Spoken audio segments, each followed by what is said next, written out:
हमारे कक्षा 10वीं के वे विद्यार्थी जो अपना अर्धवार्षिक परीक्षा का पेपर देने वाले हैं कितनी तारीख को, तो 11 नवंबर को अर्धवार्षिक परीक्षा का पेपर रहेगा। देखिए, आप ये भी चाहते हैं कि आप बहुत अच्छे नंबर से उत्तीर्ण होना है और अगर हमारी अर्धवार्षिक परीक्षा के पेपर अच्छे जाएंगे तो हमें आत्मविश्वास पैदा होगा कि हम हमारी प्री बोर्ड में भी बहुत अच्छे नंबर लेंगे और वार्षिक परीक्षा में फिर हमारे बहुत ही बेस्ट नंबर आएंगे। ये आप सभी यही चाहते हैं और यही आशा के साथ हम स्टडी कर रहे हैं और आप लोगों की हम तैयारी करवा रहे हैं। आइए प्यारे बच्चों, तो बिना देर किए हम देखते हैं यहाँ पर इस पेपर का पूरा सॉल्यूशन। साथ में इससे आपकी कितनी तैयारी है, कितनी तैयारी आपकी मजबूत हो चुकी है, उसका पता आपको चलेगा। आइए तो हम स्टार्ट करते हैं वीडियो को। उससे पहले आप चैनल पर पहली बार आए हैं तो चैनल को सब्सक्राइब जरूर कर लीजिएगा और घंटी के बटन को ऑल पर कर लीजिएगा। सामाजिक विज्ञान की हम बात कर रहे हैं कक्षा 10वीं की, जिसमें हमें अर्धवार्षिक परीक्षा का पेपर हमारा रहेगा 11 नवंबर को। आइए बच्चों, तो उससे पहले एक बार सभी विद्यार्थी लाइक शेयर सब्सक्राइब ठोक दो। ठीक है, एक तो लाइक और शेयर ठोक दीजिए, महाकाल का दबा के लाइक और शेयर ठोक दीजिए। 5000 लौटे दिख जाना चाहिए। ये 4000 के लिए मैं यहाँ पे नहीं खड़ा हूँ, पूरा साल मेहनत करता हूँ आपके लिए बेटा। ऐसा नहीं चलेगा, ऐसा नहीं चलेगा। लाइक ठोकी दबा के। संघवाद पूरा हल करवा देता हूँ, ठीक है।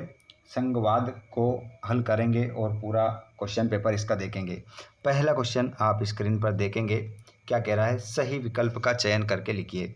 ज़्यादा समय बिल्कुल भी नहीं लेंगे और डायरेक्ट इसका क्या करेंगे, हम आंसर करेंगे, ठीक है, जल्दी से। तो आप भी जुड़ जाएंगे। तो यहाँ पर राज्य पुनर्गठन आयोग की स्थापना हुई थी, तो कब हुई थी, तो यहाँ पर आपका 29 दिसंबर 1953 आपका आंसर हो जाएगा। संविधान सभा का रक्षक कहा जाता है, तो यहाँ पर कहा जाता है, करेक्ट आंसर में आप लगाएंगे संविधान का रक्षक कहा जाता है, तो ये कहा जाता है सर्वोच्च न्यायालय को। केंद्र और राज्य सरकारें दोनों कानून बना सकती है समवर्ती सूची में, और शिक्षा किस सूची का विषय है, तो इसमें आपका जो करेक्ट आंसर हो जाएगा वो हो जाएगा समवर्ती सूची। आंसर लगाते चलिएगा क्योंकि समय कम है और पूरा पेपर हमें हल भी करना है। ग्रामीण स्थानीय सरकार किस नाम से लोकप्रिय है, तो यहाँ पर आपका करेक्ट आंसर हो जाएगा, वो सभी जानते हैं, पंचायती राज।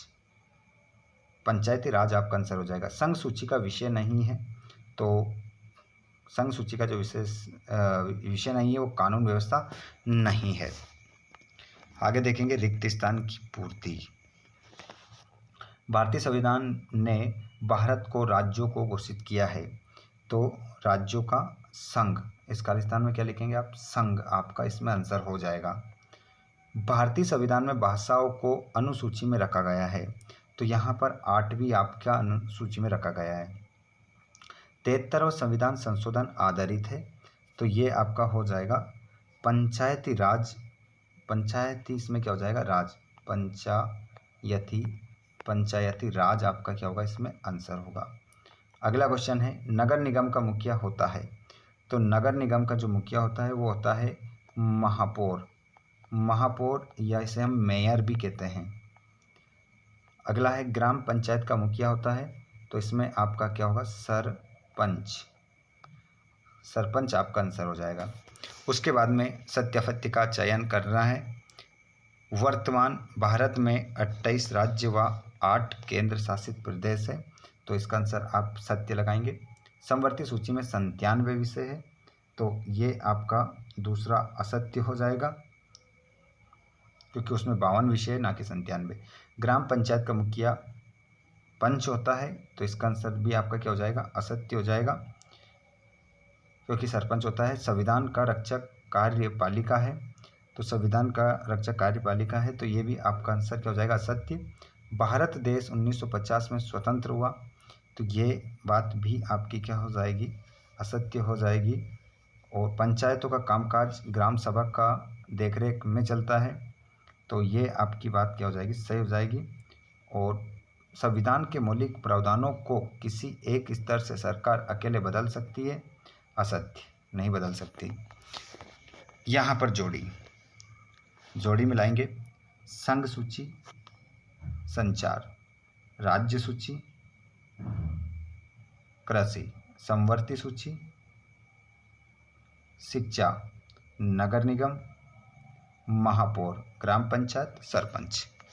उसके बाद में एक शब्द उत्तर, ऐसा दायरा जिस पर किसी का संवैधानिक अधिकार हो, ये कहा जाता है। बहुत कम बच्चे आए हैं अभी उठकर, उनको शेयर करना है आपको। क्षेत्राधिकार, क्षेत्राधिकार आपका क्या होगा, इसमें आंसर हो जाएगा क्षेत्राधिकार। और स्थानीय शासन वाली कौन कौन सी संस्थाएं शहरों में काम करती है? जैसे आपका नगर निगम हो जाएगा, नगर निगम, नगर पालिका, नगर पंचायत। ठीक है, तीनों का नाम याद रखिएगा। एकात्मक शासन व्यवस्था किसे कहते हैं? तो वे शासन व्यवस्था जो एक ही स्तर, जिसका एक ही स्तर होता है या उप इकाइयाँ केंद्र के अधीन होती है। सुनिएगा, सुनकर ही इसका आंसर लिखना है। पार्टियां सत्ता के लिए आपस में क्या करती है? तो पार्टियां सत्ता के लिए क्या करती है आपस में? प्रतिस्पर्धा, प्रतिस्पर्धा, प्रतिस्पर्धा आपका क्या हो जाएगा, इसमें आंसर हो जाएगा। संघवाद क्या है? सरकार का वे स्वरूप है जिसमें शक्ति का विभाजन केंद्रीय और क्षेत्रीय सरकारों के बीच होता है। वे स्थान जहां भारत ने अपने परमाणु परीक्षण किए हैं, तो वो हो जाएगा आपका पोखरण, पोखरण राजस्थान है ना, पोखरण आपको लिखना है, राजस्थान में है ये। गांव के स्तर पर मौजूद स्थानीय शासन व्यवस्था को किस नाम से जाना जाता है? तो इसको हम किस नाम से जानते हैं? ग्राम पंचायत। ये क्वेश्चन आ गया एक बार और, ग्राम पंचायत आपका आंसर हो जाएगा, ग्राम पंचायत। और विभिन्न स्तर की सरकारों के बीच अधिकारों के विवाद की स्थिति में कौन निर्णायक की भूमि निभाता है? तो सर्वोच्च न्यायालय, सर्वोच्च न्यायालय आपका क्या हो जाएगा? न्यायालय, सर्वोच्च न्यायालय आंसर होगा। उसके बाद में यहाँ पर ये क्वेश्चन 2 नंबर का आएगा आपका। इनमें से 3-4 क्वेश्चन ही कर लीजिएगा, क्रम से 5 तक कर लीजिएगा, 2 नंबर का आसानी से आपका आ जाएगा। उसके बाद में यहाँ से 4 नंबर का क्वेश्चन भी आ रहा है। 4 नंबर का क्वेश्चन आ रहा है, संघवाद के प्रकार कर लो और ग्राम सभा के 3 कार्य लिख लो, इनमें से कर लेना है दोनों। और पंचायती राज में भारत के लोकतंत्र की किस तरह मजबूत किया है, व्याख्या कीजिए, और एक ये कर लीजिएगा। ठीक है, 4-5 क्वेश्चन इसमें से कर लेना है आपको। उसके बाद में आ जाता है आपका विकास वाला पार्ट, आर्थिक विकास का परिणाम। तो यहाँ पर इसका जो क्वेश्चन है हम देखेंगे, आर्थिक विकास का परिणाम, इसके सभी क्वेश्चन के आंसर देखेंगे। तो जीवन स्तर में सुधार, आर्थिक कल्याण में वृद्धि, जीवन में प्रत्याशा में वृद्धि, उपर्युक्त सभी। तो इसका आंसर आप उपर्युक्त सभी लगाएंगे, उपर्युक्त सभी हो जाएगा। देश के प्रति व्यक्ति आय की गणना किस आधार पर की जाती है? तो यहाँ पर आपका करेक्ट आंसर हो जाएगा उस देश की जनसंख्या से, उस देश की जनसंख्या से की जाती है। विकसित देशों में प्राकृतिक संसाधनों का उपयोग होता है, तो यहाँ पर बहुत अधिक आपका आंसर हो जाएगा, बहुत अधिक होता है। सामान्यतः किस देश का विकास किस आधार पर निर्धारित किया जा सकता है? तो यहाँ पर आपका करेक्ट आंसर हो जाएगा, तो प्रति व्यक्ति आय से, औसत साक्षरता स्तर से, लोगों की स्वास्थ्य स्थिति से, उपरोक्त सभी से किया जाता है। आगे देखेंगे, सतत विकास किसके अधिक उपयोग पर केंद्रित है? तो सतत विकास यहाँ पर हो जाएगा आपका प्राकृतिक संसाधन पर। HDI का पूरा नाम क्या होगा? तो HDI का जो पूरा नाम होगा वो होगा मानव विकास सूचकांक, मानव विकास सूचकांक हो जाएगा। स्थिर आय नहीं होने से क्या होता है? तो यहाँ पर मौसमी बेरोजगारी होती है। भारत मानव विकास सूचकांक में किस श्रेणी में आता है? तो ये आता है भारत अपना मध्य श्रेणी में। GDP का पूरा नाम क्या है? तो ये हो जाएगा सकल घरेलू उत्पाद, सकल घरेलू उत्पाद आपका हो जाएगा। खाली स्थान देखेंगे, आर्थिक विकास से जनता के स्तर में वृद्धि होती है, तो यहाँ पर इसमें जीवन इसमें लिख देंगे आप, जीवन स्तर में क्या हो जाती है? वृद्धि। गैर नवीकरणीय साधन कुछ ही वर्षों के प्रयोग के पश्चात क्या हो जाते हैं? समाप्त हो जाते हैं। दूसरे वाले खाली स्थान में आप लिखेंगे समाप्त हो जाते हैं। भूमिगत जल साधन का उदाहरण है, तो भूमिगत जल जो है नवीकरणीय, इसमें लिखेंगे आप नवीकरणीय। नवीकरणीय आपका आंसर हो जाएगा। विश्व बैंक के अनुसार विकसित राष्ट्र वह है जिसकी प्रति व्यक्ति आय प्रति वर्ष या उससे अधिक हो, तो यहाँ पर आपका आंसर हो जाएगा प्रति व्यक्ति आय। इसमें आप करेक्ट आंसर अपना लगाएंगे कितनी होना चाहिए। ये डॉलर में आप बताएंगे, तो डॉलर का साइन लिखकर 12.736, ठीक है। अगला क्वेश्चन है, भारत में राज्य में शिशु मृत्यु दर सबसे कम है, तो यहाँ पर आपका करेक्ट आंसर हो जाएगा केरल, इसमें आप आंसर लिखेंगे। उसके बाद में क्वेश्चन है, मानव विकास की रिपोर्ट संस्था जारी करती है, तो मानव विकास की जो रिपोर्ट जारी करती है वो करती है UNDP, जिसका हिंदी अर्थ होता है संयुक्त राष्ट्र विकास कार्यक्रम। अगला क्वेश्चन है आपका,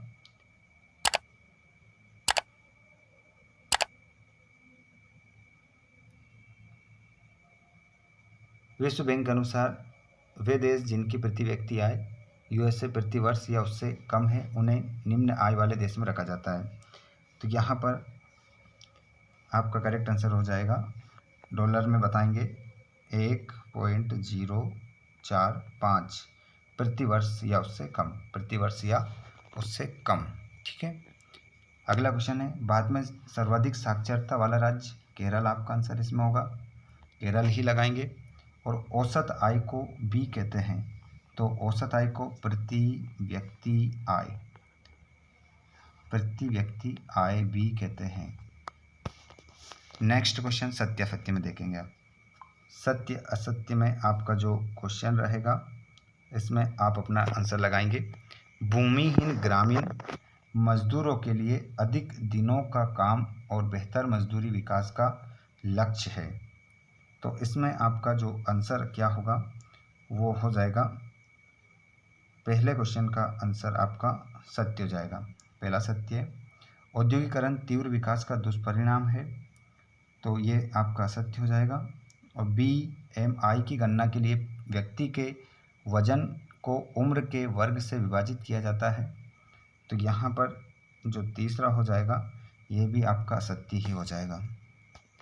चौथा है, लोगों के विकास के लक्ष्य भिन्न होते हैं, तो इसमें सत्य सही बात है। प्रति व्यक्ति आय की गणना सभी देशों के लिए डॉलर में की जाती है, तो ये आपकी बात असत्य है। विकास में शिक्षा, प्रति व्यक्ति आय, स्वास्थ्य भी शामिल है, तो ये आपका सत्य हो जाएगा। भारत के पड़ोसी देशों में मानव विकास के लिहाज से नेपाल की स्थिति अच्छी है, तो इसमें आपका आंसर असत्य हो जाएगा। मानव विकास सूचकांक को HDI कहते हैं, तो इसका नाम आपका क्या हो जाएगा, सत्य। और केरल में शिशु मृत्यु दर अधिक है, तो ये बात असत्य है, कम है। यहाँ पर जोड़ी देखेंगे, जोड़ी को देखना है, जोड़ी मिलाना है, तो जोड़ी मिलाएंगे तो इसका सही आंसर मिलाएंगे आप अक्षय संसाधन। अक्षय संसाधन जो है वो आपका करेक्ट आंसर भूजल हो जाएगा। विश्व विकास रिपोर्ट, तो विश्व बैंक सर्वाधिक साक्षरता वाला राज्य केरल। कामकाजी परिवार की शहरी महिला, तो यहाँ पर आपका आंसर होगा अपनी आय बढ़ाने के लिए नियमित नौकरी के और उच्च मजदूरी। और HDI भारत का स्थान 130वां। उसके बाद में यहाँ पर एक शब्द मुद्दा देखेंगे आप। स्क्रीन पर आपको कितने क्वेश्चन नज़र आ रहा है, 10। मानव विकास सूचकांक की गणना किसके आधार पर की जाती है, प्रति व्यक्ति आय ज्ञात करने का सूत्र। तो इन 10 ही प्रश्नों के आंसर मैं आपको यहाँ पर बता देता हूँ। देखिए, ये पहले वाला प्रश्न का आंसर है, ये दूसरे का है, और ये तीसरे का आंसर है, ये चौथे का आंसर, और ये रहा पाँचवें का, और ये रहा छठे का, सातवें का आंसर भी ये रहा, ये 8वें प्रश्न का आंसर रहा आपका, ये 9वें का, और ये लास्ट वाला 10वां। ठीक है, कंप्लीट हो जाता है यहाँ पर। उसके बाद आप यहाँ पर ये 2 नंबर का क्वेश्चन देख लेंगे, यहाँ पर स्क्रीनशॉट ले लेना इसका, और आ जाता है आपका लास्ट वाला अध्याय, है ना, लास्ट वाला अध्याय आ जाता है। उसके बाद में यहाँ पर आपकी जो प्रश्न बैंक है समाप्त हो जाती है। लास्ट वाला अध्याय है, इसमें देख लीजिए जल्दी से। निम्नलिखित में से कौन सा अधिनियम रिलायंस कंपनी में लागू नहीं होगा, इसमें बताना है आपको।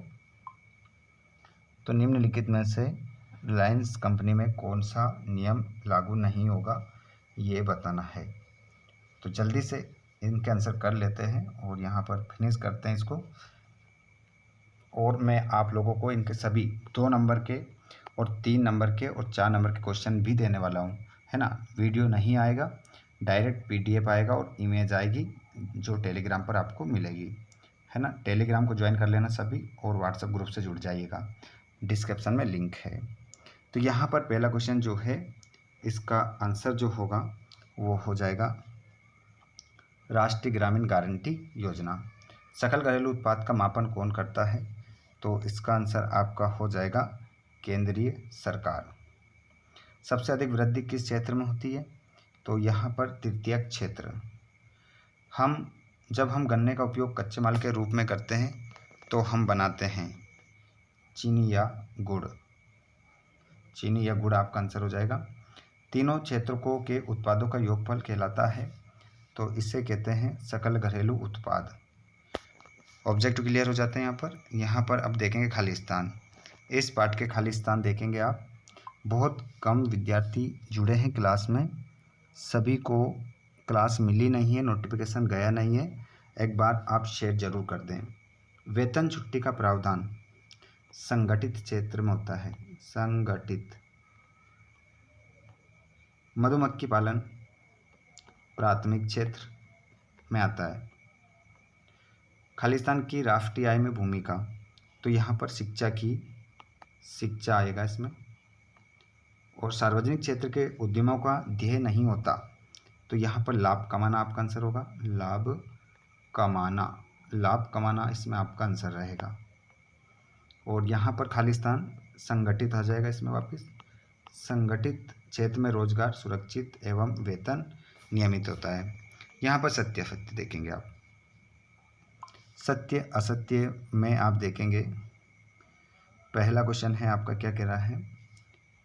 पहला क्वेश्चन कह रहा है कि कपास के पौधे की वृद्धि के लिए हम मुख्य रूप से वर्षा, धूप और जलवायु जैसे प्राकृतिक कारकों पर निर्भर करते हैं, लेकिन पूरी तरह से नहीं। तो ये वाली बात जो है आपकी सत्य है। मनरेगा 2005 के तहत सरकार द्वारा 1 वर्ष में 150 दिनों के रोजगार की गारंटी दी गई है, जो काम करने में सक्षम है और जिन्हें काम की ज़रूरत है। तो ये वाली बात जो है आपकी वो बिल्कुल असत्य है, क्योंकि हमें 150 नहीं दिया जाता है, 100 दिनों का रोजगार दिया जाता है। तृतीयक क्षेत्र को औद्योगिक क्षेत्र भी कहा जाता है, तो इसका आंसर सत्य हो जाएगा। प्राथमिक क्षेत्र द्वितीयक क्षेत्र का योग सकल घरेलू उत्पाद देता है, तो ये बात आपका सत्य हो जाएगा। उसके बाद में संगठित क्षेत्र में नौकरियां कम वेतन वाली होती है और अक्सर नियमित नहीं होती, तो ये बात बिल्कुल असत्य है। जोड़ी आप मिलाएंगे यहाँ पर। संगठित क्षेत्र, जो संगठित क्षेत्र होता है वो हो जाएगा कार्य के स्थान जहाँ रोजगार की शर्तें नियमित हो। और असंगठित क्षेत्र, तो कार्यस्थल जहाँ रोजगार की अवधि अनियमित हो। सार्वजनिक क्षेत्र, सरकार के स्वामित्व वाले क्षेत्र। निजी क्षेत्र, इसको आप मिलाएंगे व्यक्तियों के स्वामित्व वाले क्षेत्र। तृतीयक क्षेत्र, सेवा क्षेत्र। अर्थव्यवस्था को कितने, एक शब्द में उत्तर देखेंगे, अर्थव्यवस्था को कितने क्षेत्रों में बांटा गया, तो इसका आंसर आपका 3 हो जाएगा। प्राथमिक, द्वितीयक, तृतीयक। किस क्षेत्र के श्रमिक वस्तुओं का उत्पादन नहीं करते, तो यहाँ पर आपका जो हो जाएगा वो हो जाएगा तृतीयक क्षेत्र। तृतीयक क्षेत्र आपका इसमें आंसर होगा। विकास की प्रारंभिक अवस्था में सबसे महत्वपूर्ण क्षेत्र कौन सा है, तो वो हो जाएगा आपका प्राथमिक। प्राथमिक क्षेत्र इसमें आपका आंसर होगा तीसरे में। चौथा, सबसे अधिक वृद्धि किस क्षेत्र में हुई, तो यहाँ पर चौथे में आप सेवा क्षेत्र लिखेंगे, सेवा क्षेत्र। अगला क्वेश्चन आप देखेंगे, किस क्षेत्र के श्रमिकों में सबसे ज़्यादा अल्प बेरोजगारी है, तो यहाँ पर आप सबसे ज़्यादा अल्प बेरोजगारी है कृषि क्षेत्र में, कृषि क्षेत्र में, ठीक है, याद रखिएगा।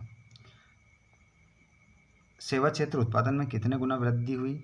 तो सेवा क्षेत्र में कितने गुना वृद्धि हुई, इस प्रश्न का जवाब आप मुझे कमेंट बॉक्स में सभी बताएंगे। यह आपका होमवर्क के रूप में क्वेश्चन है, देखता हूँ कितने इसका जवाब देते हैं।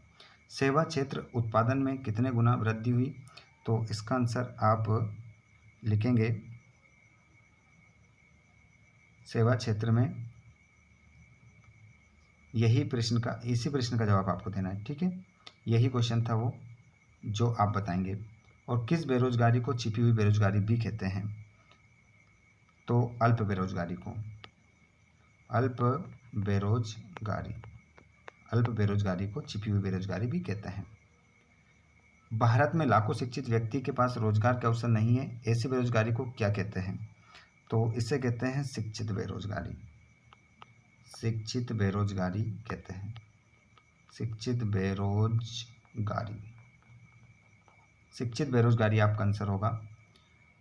और भारत में लाखों शिक्षित, ये हो गया। मनरेगा में कितने दिन का रोजगार की गारंटी है? 100 दिन। 100 दिन आपका इसमें आंसर होगा। उसके बाद में भारत के लगभग कितने जिलों में काम का अधिकार लागू करने के लिए एक कानून बनाया गया है? तो यहाँ पर काम का अधिकार मनरेगा के तहत भारत के लगभग 600 से अधिक जिलों में ये कानून बनाया गया है। अब मैं आप लोगों को 2 नंबर के, 3 नंबर के और 4 नंबर के सभी पूरी प्रश्न बैंक के आंसर एक के बाद एक सेंड करने वाला हूँ। सारे आंसर मैं आपको सेंड करने वाला हूँ 2 नंबर के, 3 नंबर के। जो मुझे लग रहा है कि ये आएगा 2 नंबर में, ये 3 नंबर में आएगा और ये 4 नंबर में आएगा। पूरी प्रश्न बैंक के भेजने वाला हूँ, आपको मिल जाएंगे व्हाट्सएप ग्रुप पर, टेलीग्राम ग्रुप पर। दोनों को ज्वाइन कर लो, लिंक डिस्क्रिप्शन में मैंने डाल रखी है। अगर ज्वाइन नहीं हो पा रहे हो तो व्हाट्सएप ग्रुप पर आप हमें सर्च कर सकते हैं फ्री संस्कृत नाम से, या टेलीग्राम पर भी आप ज्वाइन करेंगे तो हमारा जो यूट्यूब लोगो है वही लोगो वाला टेलीग्राम मिल जाएगा, व्हाट्सएप ग्रुप मिल जाएगा। वहाँ पर जाइए और जाते जाते एक बार अपने दोस्त को इस वीडियो को आप शेयर ज़रूर करके जाएंगे। और वीडियो आपको कैसा लगा, अच्छा लगा हो तो लाइक कर दीजिएगा, दोस्त के साथ शेयर ज़रूर करें, व्हाट्सएप स्टेटस पर अपने इस वीडियो के लिंक को ज़रूर लगाएं। साथ में आप चाहते हैं कि अब अगला पेपर का जो वीडियो आपको मिले तो चैनल को सब्सक्राइब करके घंटी के बटन को ऑल पर कर लीजिएगा ताकि नोटिफिकेशन सबसे पहले आपको पहुंचे। धन्यवाद, थैंक्स फॉर वाचिंग। सभी आंसर मैं करवा दूंगा, बिल्कुल कमेंट करके पूछ लेना आप, बिल्कुल सारे के सारे आंसर आपको मिल जाएंगे। धन्यवाद, थैंक्स फॉर वाचिंग।